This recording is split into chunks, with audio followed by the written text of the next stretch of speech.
Hi everyone, Mr. Peabody here, and yes, last night I did go to the AHA concert. It's Day on the Green. It was held in Kings Park, Botanical Gardens, which is the major park in Perth, Western Australia. What was it like?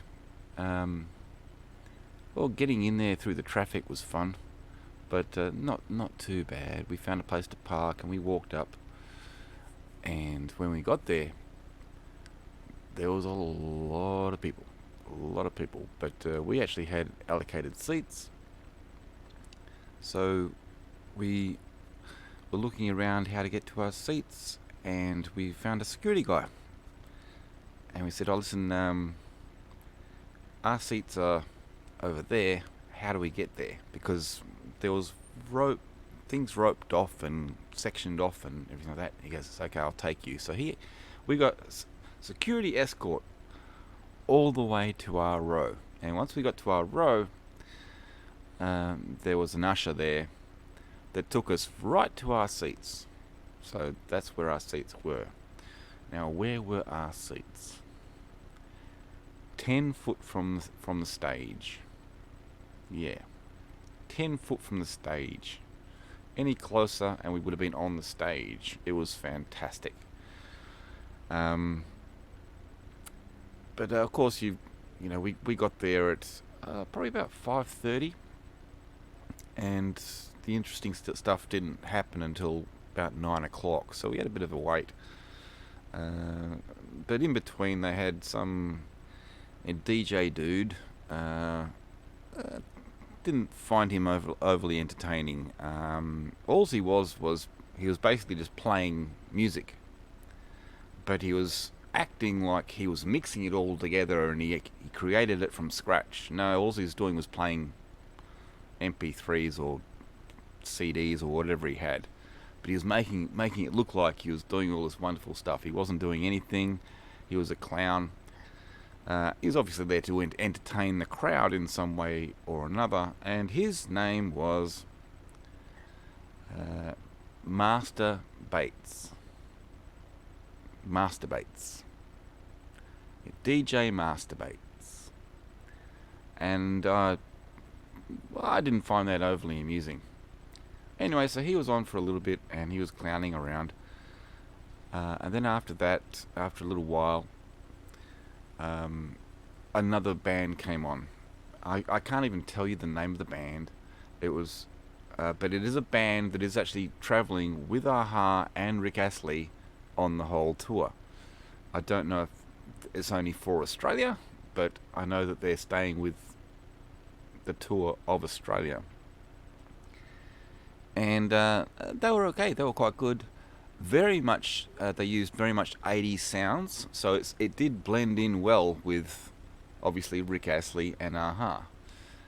Very much 80s sounds. There was two girls, a guitarist, pianist, a keyboard artist, and a drummer. And they were quite good. The girls sort of switched in between instruments. One of the girls, she did not look happy to be there. It was either she was terrified or she had a bad day, because her expression did not change at all. Everybody else were getting into the music, and they were having fun doing what they were doing, but I just had the impression that this one particular girl was not happy to be there. But no, they did their set.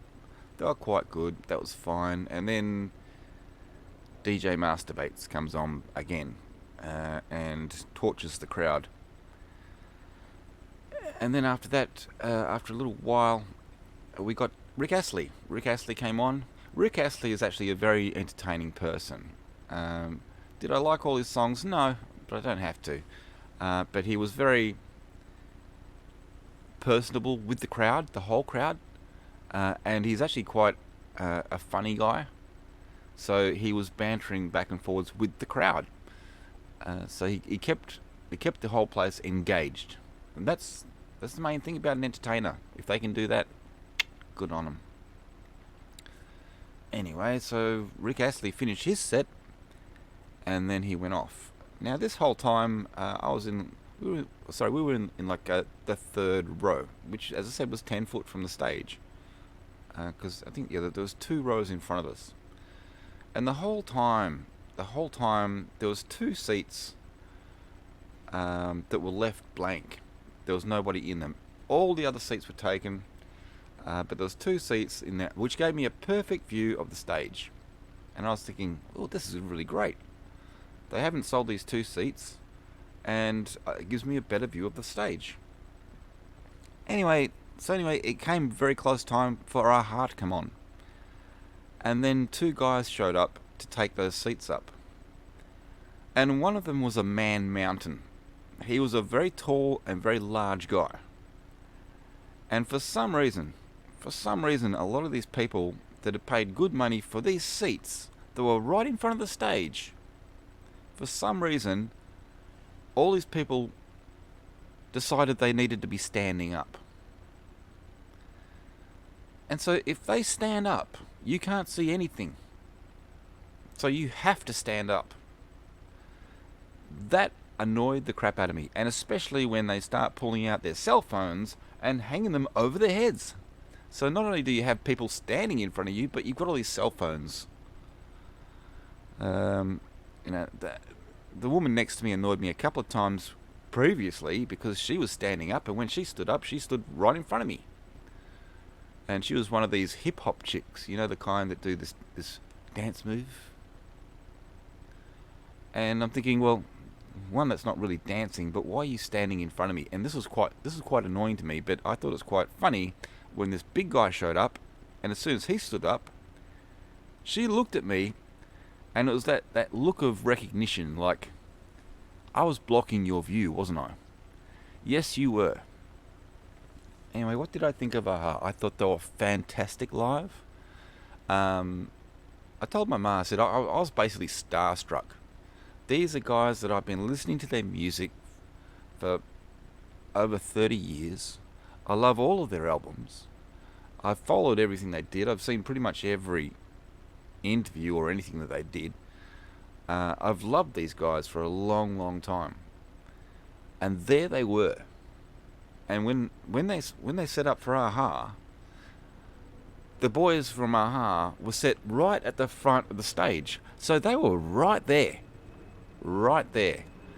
And they played the whole set of Hunting High and Low, and then they gave us some extra stuff. And it was just magic. So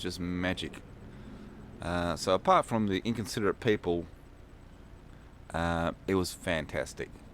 But yeah, that big ape that was in front of me, and his buddy, it's like, come on, man, just sit down and enjoy it so everybody else behind you can see what's going on. Because this guy was huge. Anyway, so that's my go on it. It's like, I thoroughly enjoyed it.